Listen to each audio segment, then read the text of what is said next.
एक तरफ जहां देवताओं की चर्चा हमेशा कारनामों से जोड़कर बताई जाती हैं और राजा रानी के किस्से हमेशा शौर्य और समृद्धि से जोड़कर देखे जाते हैं, वहीं हिंदुस्तान की एक रानी ऐसी थी जो थी तो मानव, लेकिन उनकी बात हमेशा दैवीय और महत्व के साथ ही की जाती है।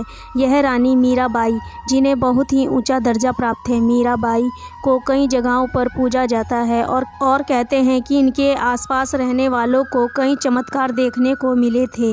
मीराबाई मेवाड़ की रानी और श्री कृष्ण की भक्ति, उन्हें अधिकतर लोग यही मानते थे कि वह दिव्य और श्री कृष्ण में लीन रहने वाली थी। मीराबाई की भक्ति आज भी कई लोगों के लिए मिसाल है। प्रभु से इतना प्रेम कोई मनुष्य ही कर सकता है जिसकी आत्मा जन्म लेते ही इस संसार की नश्वरता के रहस्य जान गई हो। उनका प्रेम तो नश्वर की सीमा पार कर शाश्वत बन गया था, लेकिन उनका जीवन ऐसा नहीं था। इसलिए क्या आप जानते हैं कि मीराबाई ने आखिर इस संसार को कैसे त्यागा और यानी उनकी मृत्यु कैसे हुई? मीराबाई केवल एक नाम नहीं है, उनकी भक्ति तरंग, आस्था और श्रद्धा की गरिमा है। मीराबाई का जन्म 1504 विक्रमी के मेवाड़ के राजा रतन सिंह के घर हुआ।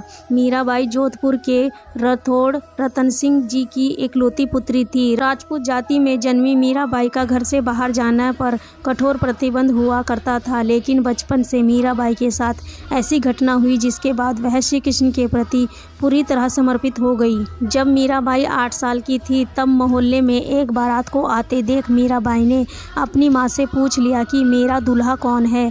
उनकी माँ ने मीराबाई की बाल जिज्ञासा को शांत करने के लिए कह दिया कि तेरे पति श्री कृष्ण हैं। इस घटना के बाद से ही मीराबाई ने श्री कृष्ण को अपना सब कुछ मान लिया था और उनकी भक्ति में लीन हो गई। वह श्री कृष्ण की मूर्ति को नहलाती, नए वस्त्र पहनाती, भोजन का भोग लगाती, गीत गाती और नाचा करती थी। किशोर अवस्था में मीराबाई श्री कृष्ण को अपना पति मान बैठी, इसलिए तो मीराबाई कृष्ण भक्ति में लीन होकर हमेशा गाया करती थी। माना जाता है कि मीराबाई ने श्री कृष्ण भक्ति के लिए तुलसीदास से उपाय पूछा था।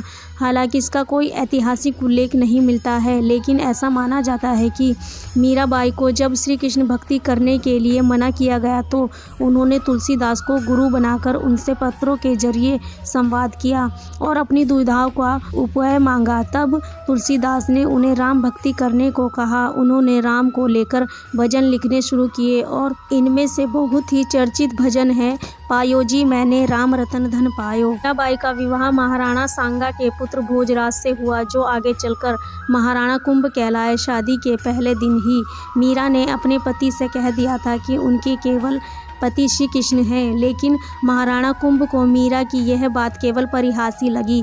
हालांकि धीरे धीरे श्री कृष्ण के प्रति मीरा की भक्ति देख उन्हें भी विश्वास हो गया।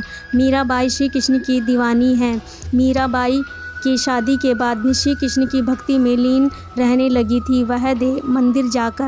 वह मंदिर जाकर श्री कृष्ण की मूर्ति के समक्ष नाचती, गाती और भजन किया करती थी। मीरा के इन कार्यों से उनके ससुराल वाले उन पर गुस्सा होने लगे और बहुत ही क्रोधित रहने लगे। कुछ समय बाद मीराबाई के पति की मृत्यु युद्ध के दौरान हो गई। पति की मृत्यु के बाद जब ससुराल वालों ने मीराबाई को सती होने के लिए कहा तो मीराबाई बोली, मेरे पति तो श्री कृष्ण है। मीरा पति की मृत्यु के बाद भी मंदिर जाने लगी और भजन गीत गाकर नाचने लगी। इस पर उनके ससुराल वालों ने मीराबाई पर व्यभिचारिणी होने का आरोप लगाकर भरी सभा में मीरा को विष का प्याला देकर पीने को कहा। मीराबाई ने श्री कृष्ण का नाम लेते ही विष को पी गई।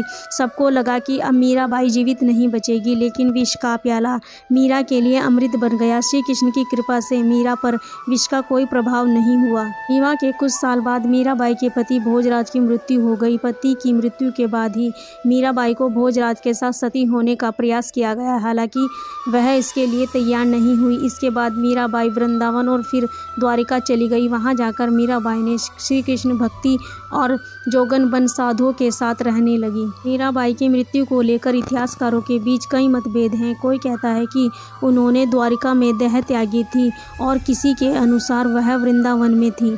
मीराबाई को लेकर यह लोक कथा प्रचलित है कि उन्होंने देह त्यागी थी, लेकिन उनकी मृत्यु नहीं हुई थी। प्रचलित कथा के अनुसार श्री कृष्ण जन्माष्टमी के दिन मीराबाई घंटों तक श्री कृष्ण मंदिर में नाचती रहती थी। उनकी भक्ति देख पूरा माहौल दिव्य हो गया था। एक समय के बाद वह ज़मीन पर गिर गई। मंदिर के द्वार अपने आप बंद हो गए। जब कुछ क्षणों बाद खुले तो वह दिव्य रोशनी चारों ओर फैली हुई थी।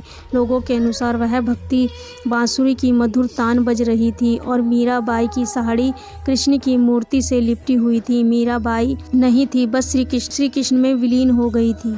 तो यह थी मीराबाई के बारे में कुछ रोचक बातें। ऐसे ही अन्य किसी के बारे में भी आप जानना चाहते हैं तो हमें कमेंट बॉक्स में लिख सकते हैं, ताकि हम आपको जल्दी से जल्दी उस पर स्टोरी आपको जानकारी दे सकें। अगर आपको यह स्टोरी अच्छी लगी हो तो प्लीज़ शेयर करें, लाइक करें, कमेंट करें, और अगर आप हमारे चैनल पर न्यू तो हमारे चैनल को लाइक करें और सब्सक्राइब करें और हमें सपोर्ट करते रहें। सभी का दिल से धन्यवाद। महादेव आप सभी के कष्ट दूर करें।